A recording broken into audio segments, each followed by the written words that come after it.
Assalamualaikum warahmatullahi wabarakatuh. Selamat pagi, selamat siang, selamat malam. Bagaimana kabar kalian semua? Semoga kalian sehat semua di sana ya, tidak kurang satu apapun. Alhamdulillah, pada pertemuan kali ini kita akan belajar mengenai transposisi rumus. Transposisi rumus masih ada hubungannya dengan aljabar dan persamaan sederhana. Oleh karena itu, siapkan buku catatan kalian dan simak sampai akhir. Tujuan dari pembelajaran transposisi rumus yang pertama adalah bagaimana memahami konsep transposisi rumus. Dan yang kedua, bagaimana mentranspos subjek dari sebuah formula atau rumus. Baik, transposisi rumus ya. Kalian pastinya sudah tahu tentang apa itu rumus ya, atau formula ya. Contoh yang paling sederhana, misalkan ada rumus menghitung suhu Fahrenheit dari suhu Celcius, yaitu F sama dengan 9/5C plus 32. Oke, seperti ini. Atau persamaan garis lurus, Y sama dengan MX plus C ya, dimana F dan Y itu adalah subjek ya. F dan Y ini adalah subjek dari masing-masing rumus. Ketika sebuah simbol yang bukan subjek satu rumus perlu dihitung atau dicari nilainya, maka biasanya rumus tersebut harus diatur ulang ya, untuk mendapatkan subjek yang baru. Proses pengaturan ini lazim disebut dengan mentranspos rumus atau istilahnya transposisi. Aturan yang digunakan ya, aturan yang digunakan adalah sama dengan penyelesaian persamaan sederhana. Ingat bahwa kesamaan sebuah persamaan harus tetap dipertahankan. Oke.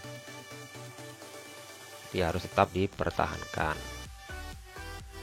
Ini kita highlight ya. Jadi harus dipertahankan. Oke, saya tuliskan ulang.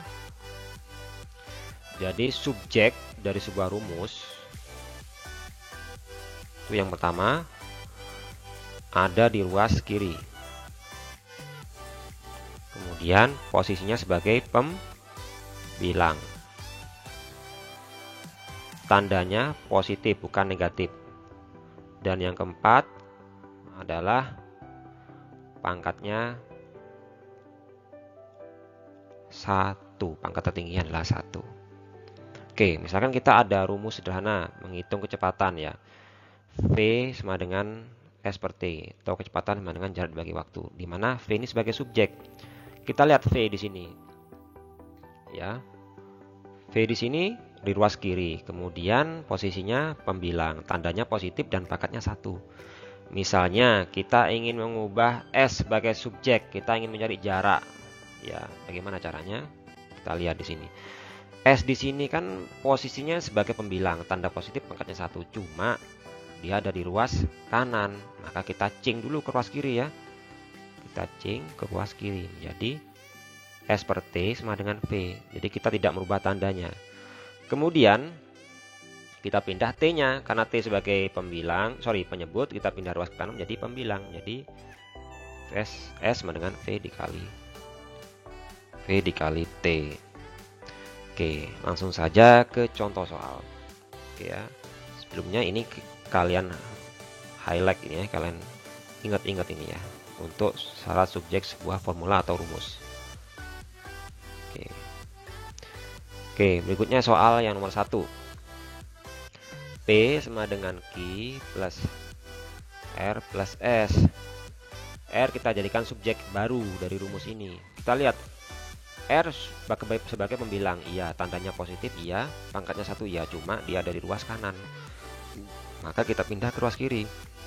Jadinya kita cing ya, tanpa merubah tanda kita cing. Q plus R plus S sama dengan P.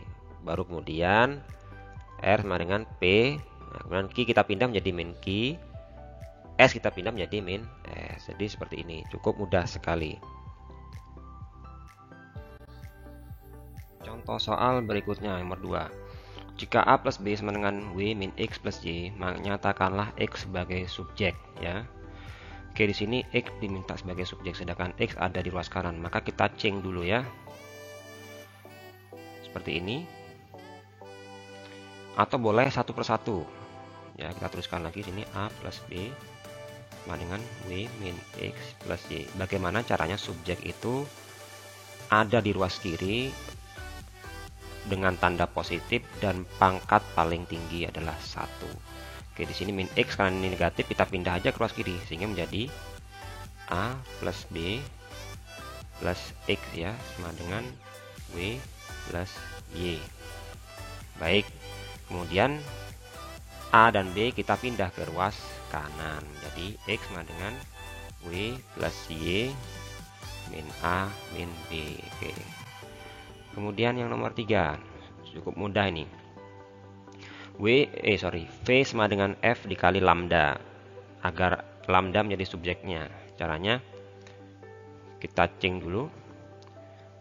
V sama dengan F kali lambda. Oke. F boleh langsung kita pindah ke ruas kiri menjadi, kita tukar posisinya ya. Di sini pembilang menjadi penyebut. V sama dengan V per F ya sama dengan lambda.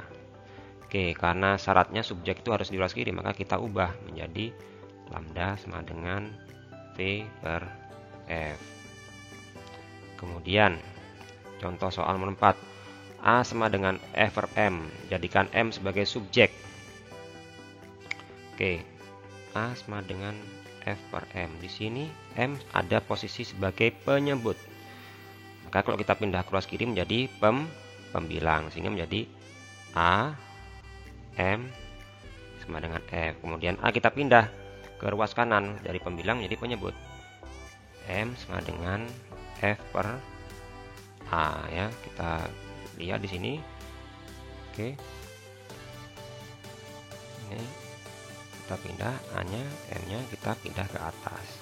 Jadi M sama dengan F per A. Contoh soal 5 ya. Ada sebuah persamaan atau rumus R sama dengan rho dikali L per A.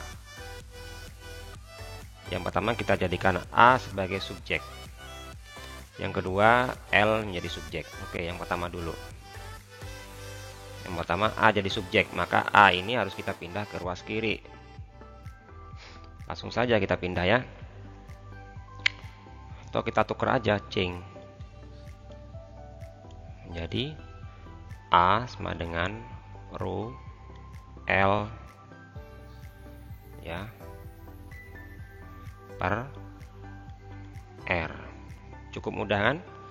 Ya, mudah sekali ya, tinggal di-change aja. Sehingga kita mendapatkan A di sini di ruas kiri sebagai subjek, posisinya sebagai pembilang, pangkat terbesarnya adalah 1.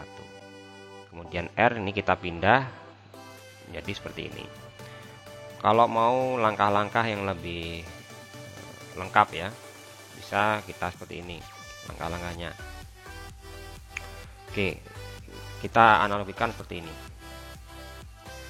2 sama dengan 6 dibagi 3.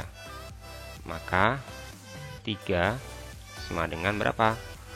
6 dibagi 2. Oke ya.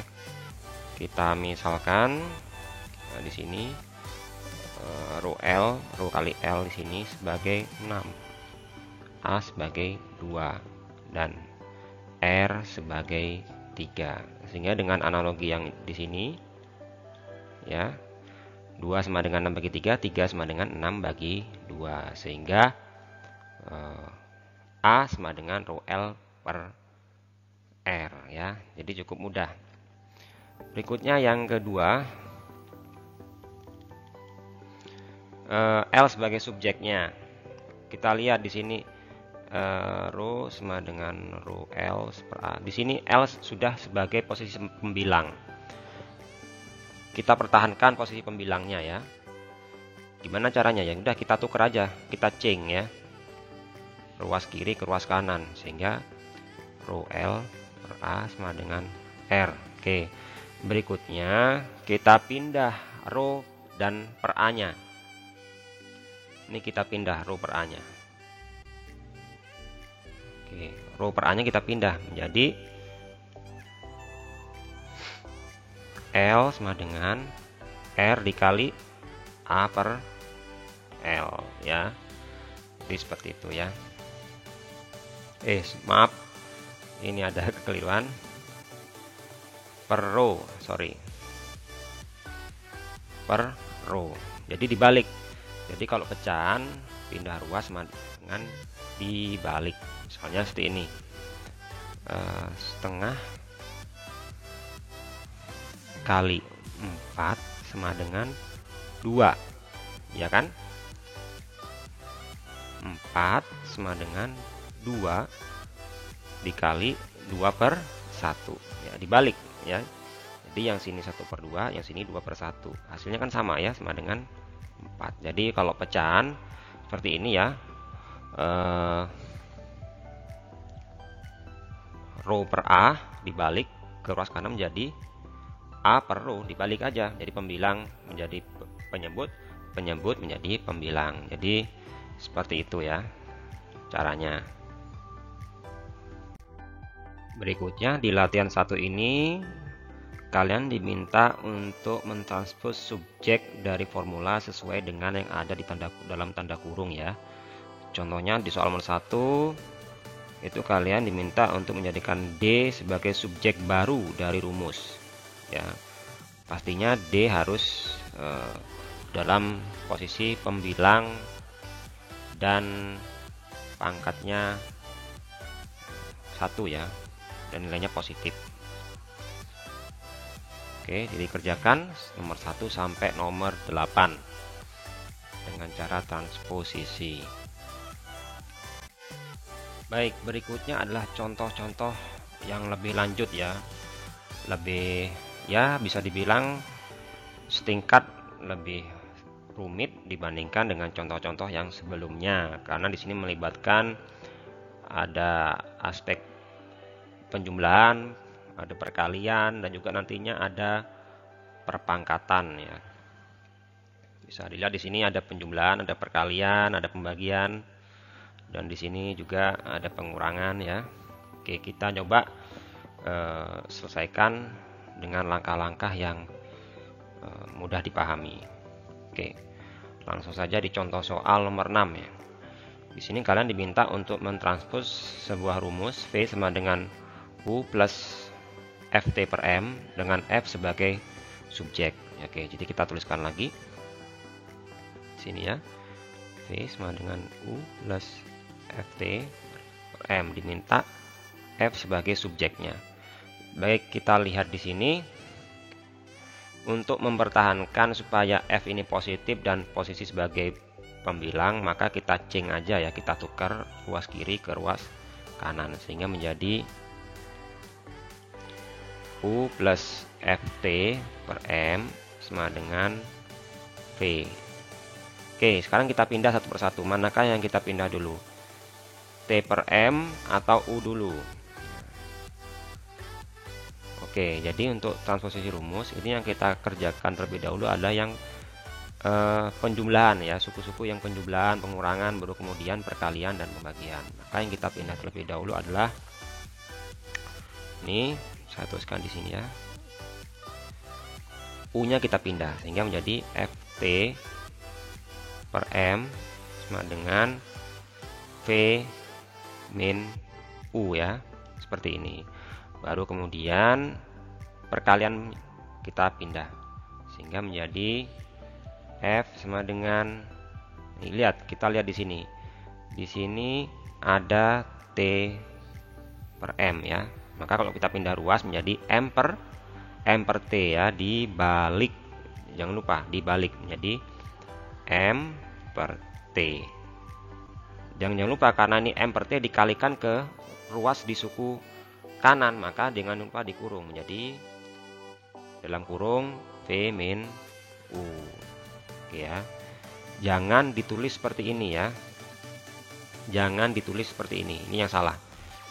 Misalkan T per M dibalik menjadi M per T, ditulis seperti ini, M per T dikali V dikurangi U. Nah, ini yang salah. Ini yang salah.